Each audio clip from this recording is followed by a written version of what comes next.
જય ભવાની મિત્રો, હું દુર્લભ ઝાંપડિયા જય ભવાની ડીજે મ્યુઝિક વર્લ્ડ વતી આપ સૌનું હાર્દિક સ્વાગત કરું છું. અને આ હું તમને બતાવી રહ્યો છું એ પવિત્ર ગંગારૂપી અમારી ગોમા નદી છે. આ ગોમા નદી અત્યારે માત્ર કહેવાની નદી છે. આનું મુખ્ય ઉત્થાન જે છે એ ભોંયરા એટલે કે હિંગોળગઢ અને ભોંયરાના જંગલોમાંથી આ ગોમા નદીનું ઉત્થાન થાય છે. અને ધીમે ધીમે ગોમા નદી જે છે ભોંયરાના પાદરમાંથી નીકળે છે. તો ત્યાં કૂવો પણ છે અને પનિહારીઓ પાણી ભરતી હોય છે.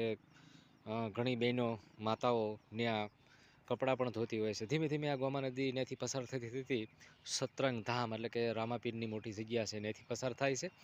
અને એ પવિત્ર ગંગા આ મંદિરને પવિત્ર કરતી કરતી ધીમે ધીમે વિંછિયા સુધી પહોંચે છે. અને ત્યાર પછી આ ગોમા નદી રૂપાવટી થઈને અમારા ગામ એટલે કે થોરિયાળે આવે છે.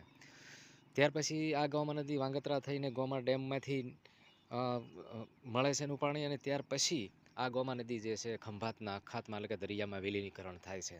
એક સમય એવો હતો મિત્રો કે આ ગોમા નદીના પાણીમાં અમે રાજકોટ ભણતા ત્યારે સ્પેશિયલ ચોમાસાના દિવસોમાં અમે નાહવા માટે અહીંયા આવતા હતા. એવું પવિત્ર જળ આ ગોમા નદીનું હતું.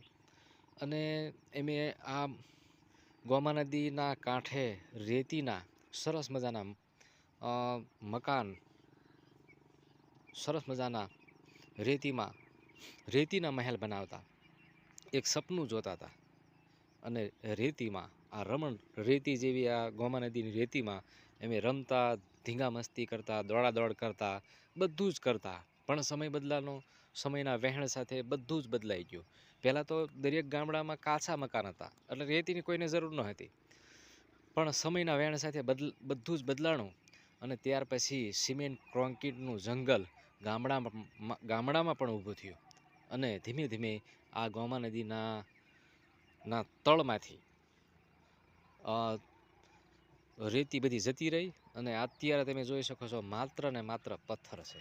આમાં રમવું કેમ એ મોટો પ્રશ્નાર્થ છે. આવનાર સમયમાં આપણે તંત્રને વિનંતી કરીએ કે આ ગોમા નદીના પાણીને સ્વચ્છ બનાવે, આજુબાજુ જે માત્ર બાવળા છે એને દૂર કરવાનો પ્રયત્ન કરે.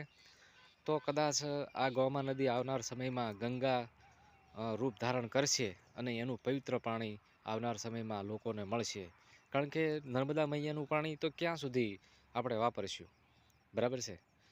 તો અમારી આ લોકમાતા એવી ગોમા નદી, સરસ મજાનું પવિત્ર પાણી, આજે પણ અમે એને પવિત્ર માનીએ છીએ.